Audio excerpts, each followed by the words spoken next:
Hello, I'm Pete Jackal, and I'm here to tell you about my PEI paper for the curriculum class. My field placement was at Riverdale High School, and Riverdale High School is located in Mount Blanchard, Ohio, and that is in Hancock County, and it is a rural district with low to moderate income levels. I observed myself. I recorded myself for 15 hours, and after those 15 hours it was very interesting to see how my teaching progressed and to see the differences between the curriculum from taking the curriculum class and now breaking that film down. Now, what I was able to observe is that students doing cooperative learning were learning at a higher rate than students that were getting lecture-based lessons. Because I did a project with my government class. And in my government class, that was a cooperative learning project. And in my U.S. history class, I did a project that was based on lecture for a unit. And the learning process was much better for the government class, which made me want to switch my social studies class into a cooperative learning-based class.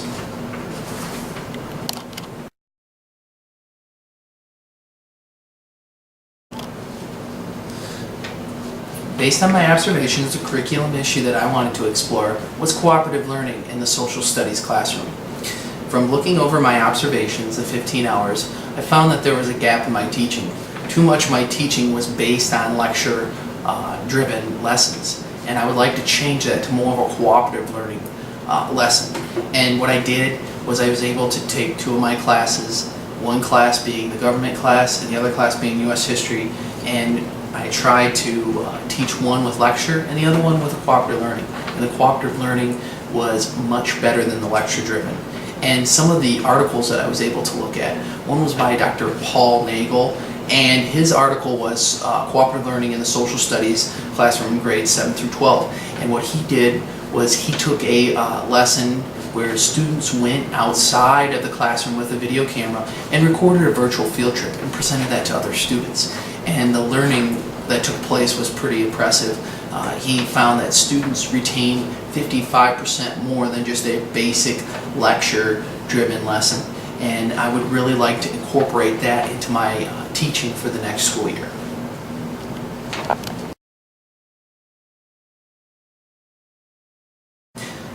Some of the resources that I used before, I mentioned Dr. Paul Johnson's article, but another very important article that helped me out was Steve Swartzel's article. And his article focused on internet technology with cooperative learning in the social studies classroom.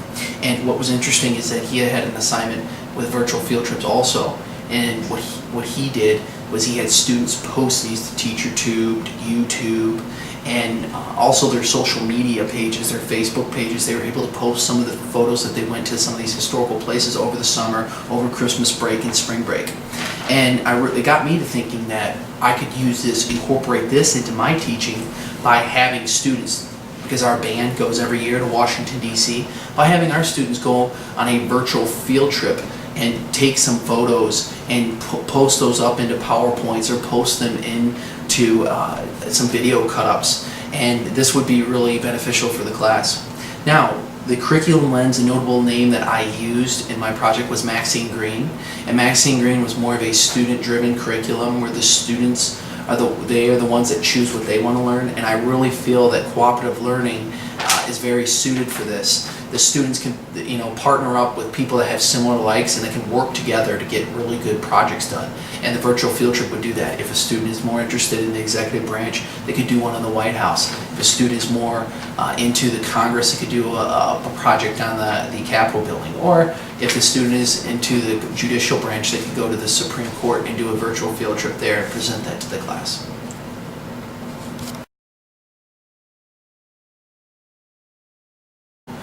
My findings for this project were that cooperative learning is much more effective than lecture-based lessons, but there are some guidelines that you do need to follow if you do institute cooperative learning in your classroom. The first one is when you do get people into groups, you need to set the expectations with rubrics, and you need to allow the other students in the group to grade each other. Therefore, there is accountability that they will not let down the other group members, because you will always have some people that will go above and beyond and other people that will slough off their duties. Also, as a teacher, you can't just sit behind your desk and allow students just to work together in partners, because those students will look at it as just a social time with those partners. If you are constantly going around the room giving feedback, giving positive feedback, encouragement, then the students will achieve at a much higher rate. The other thing with the findings too is that you should have some individual work too with cooperative learning. You can't just do every single thing cooperative learning wise, because students will take advantage of this and look at it as more of a social time. So cooperative learning in general is a good thing, but just you can't go to the well too often. Mix it in with some individual lessons, with some whole group lessons, and some small group lessons, and you'll be cooperative learning will be very effective.